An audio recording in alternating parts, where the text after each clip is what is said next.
मैथिली दुल्हन। इसके मनमोहक गीत जरूर सुने। यदि अच्छा लगा तो चैनल सब्सक्राइब जरूर करें।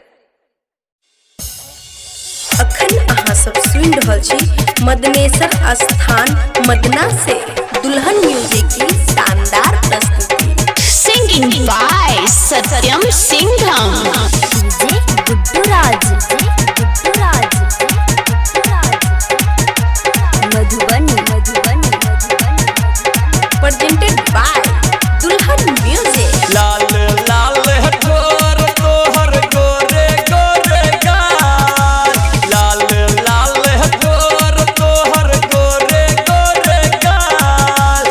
देखी के तोरा होय छै गे, देखी के तोरा होय छै गे, सबके मन बेहाल हे गई छौरी गई। कोन छोरवा के छही तू मार हे गई छौरी गई, कोन छोरवा के छही तू मार। लाल लाल ठोर तोहर गोरे गोरे गाल, लाल लाल ठोर तोहर गोरे गोरे गाल। देखी के तोरा होय छै गे, सबके मन बेहाल हे गई छौरी गई। कोन छोरवा के छही तू मार हे गई छौरी गई, कोन छोरवा के छही तू मार। कोन छोरवा के छही तू मार हे गई छौरी गई, कोन छोरवा के छही तू मार। मधुबनी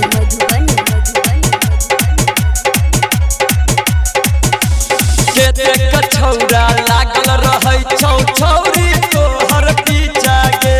केकरा से अपन दिल लगेबे, केकर पुरेबे इच्छा गे, इच्छा गे हे गागे। केते के छौरा लागल रहै छौ छौरी तोहर पीछा गे। केकरा से अपन दिल लगेबे, केकरा पुरेबे इच्छा गे। सब कोई कहै छौ का तोरा गाँव के बड़का का, सब कोई कहै छौ का तोरा गाँव के बड़का का। छोट कपड़ा में चल तू, छोट कपड़ा में चल तू, करै छा बवाल हे गई छौरी गे। कोन छोरवा के छही तू मार हे गई छौरी गई, कोन छोरवा के छही तू मार। कोन छोरवा के छही तू मार हे गई छौरी गई, कोन छोरवा के छही तू मार।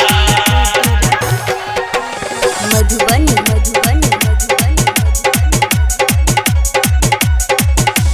गमे गमे में रानी तोहर होय छौ सगरो चर्चा गे। अपन जवानी सुने गे रानी, केकरा पे करबे खर्चा गे, केकरा पे करबे खर्चा गे। गमे गमे में रानी तोहर होय छौ सगरो चर्चा गे। अपन जवानी सुने गे रानी, केकरा पे करबे खर्चा गे। छौरा सत्यम सिंघम तोरा पूछो हाल चाल, छौरा सत्यम सिंघम तोरा पूछो हाल चाल। राइटर सनी सागर के, राइटर सनी सागर के छैका छौरी माल हे गई छौरी गे। गुड्डुआ छोड़ा के छही तू माल हे गई छौरी गे, रजवा छोड़ा के छही तू माल। अखन अहाँ सब सुनि रहल छी मदनेश्वर स्थान मदना से दुल्हन म्यूजिक की शानदार प्रस्तुति।